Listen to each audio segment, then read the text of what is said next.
Many Seattleites are discovering BINI for the first time, lured by the hype of a global tour that has already lit up stages from Dubai to New York. But make no mistake, because BINI is no ordinary rookie act. In just a few years since debuting in 2021, this Filipino girl group has skyrocketed to become P-pop royalty, collecting accolades and smashing records. They're on a mission to put Filipino pop music on the map, and judging by their accomplishments, mission accomplished so far.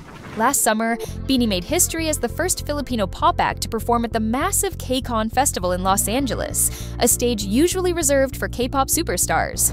Not long after, they became the first Filipino group ever to win an MTV Europe Music Award for Best Asia Act, and even snagged Spotify's Global Breakout Artist honor. These are proof that BINI's explosive rise isn't a fluke but a force of nature, and that force has now swept across the ocean to Seattle's doorstep.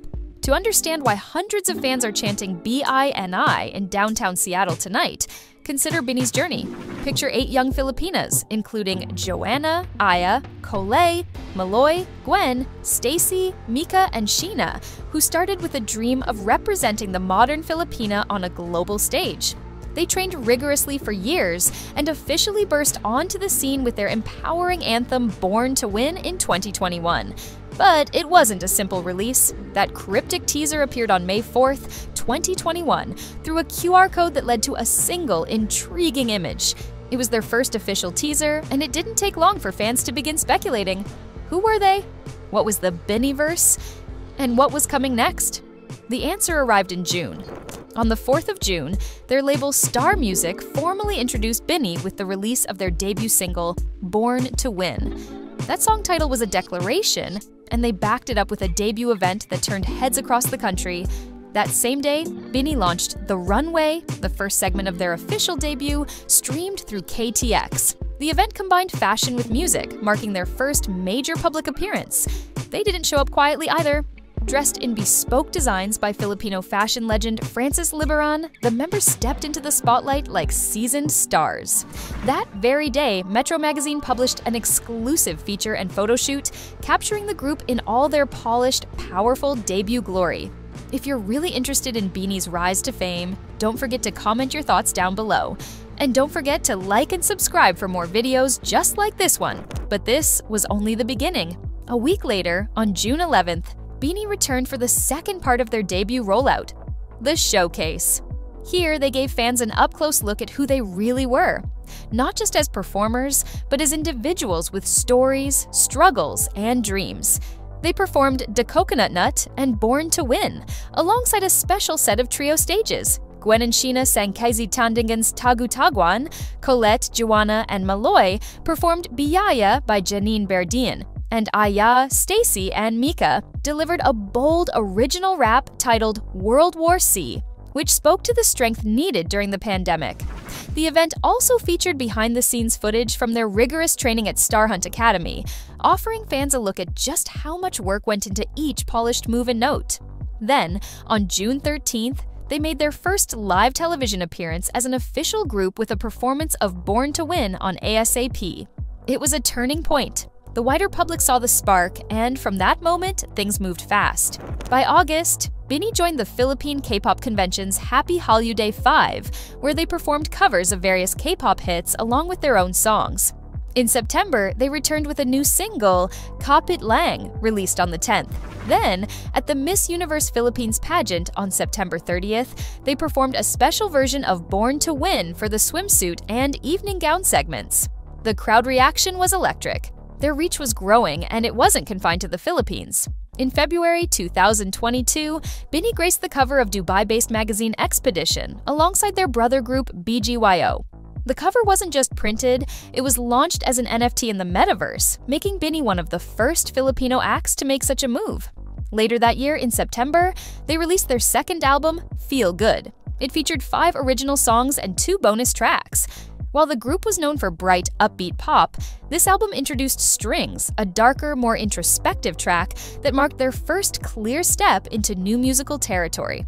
On October 15th, they joined the Mr. Music The Hits of Jonathan Manalo concert, a star-studded celebration of the music producer's 2 decades in the industry. Then came 2023, and that's when things truly exploded. Early that year, NASA included 2 of BINI's songs, Kapit Lang and Golden Arrow, in the Lunar Codex archive, sending them to the moon.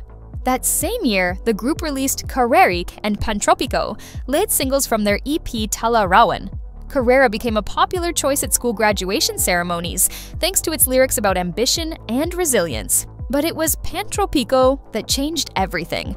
A few days after its release, the song went viral on TikTok. The Pantropico Dance Challenge swept across the platform, drawing in millions of participants. Their Spotify audience surged, eventually passing 200,000 monthly listeners for the first time. By April 2024, Pantropico had become the anthem of the season, topping Spotify Philippines' daily chart and later surpassing 100 million streams. Talarawan, released in March on International Women's Day, emphasized themes of empowerment and self-expression. It featured not only Carrera and Pantropico, but also standout tracks like Salaman Salaman, which topped the Billboard Philippines Songs chart and marked yet another high point for the group. By the end of March, BINI had become the most streamed P-pop group and female OPM act on Spotify. In April, the group made an appearance on the Chinese variety show Show It All, hosted by Lei Zhang. Then in June, they cracked Spotify's Global Top Artists chart. The following week, they launched their official website and held National Happy BINI Day on June 11th to celebrate their 3rd anniversary. The next day, they performed at the Philippine Independence Day celebration. Unfortunately, the performance had to be cut short due to an uncontrollable crowd surge that resulted in several medical emergencies. It was a sobering reminder of their growing influence and the responsibilities that come with it. Soon after, BINI became the first Filipino act to top Spotify's daily Top Artists Philippines chart, even surpassing global stars like Taylor Swift. Their 3-day concert series, Biniverse, sold out at New Frontier Theater, followed by another 3-night run at Araneta Coliseum later in the year. A documentary series chronicling the tour was also released on I Want TFC. Their single, Cherry on Top, was released in July and quickly climbed to #1 on iTunes and YouTube's trending list. Billboard Philippines later confirmed that BINI dominated their charts with multiple songs, 6 in the top 25, 5 of which were in the top 10. In August, BINI and SB19 received the Voices of Asia Award from Billboard Korea. Later that year, BINI made history as the first Filipino act to win Best Asia Act at the MTV Europe Music Awards. Their hit Salaman Salaman was included in Apple Music's Best Songs of 2024, and by December, it and Cherry on Top were YouTube Philippines' most viewed music videos of the year. Spotify named BINI the top group of 2024, while Google listed them as the most searched female personalities in the country.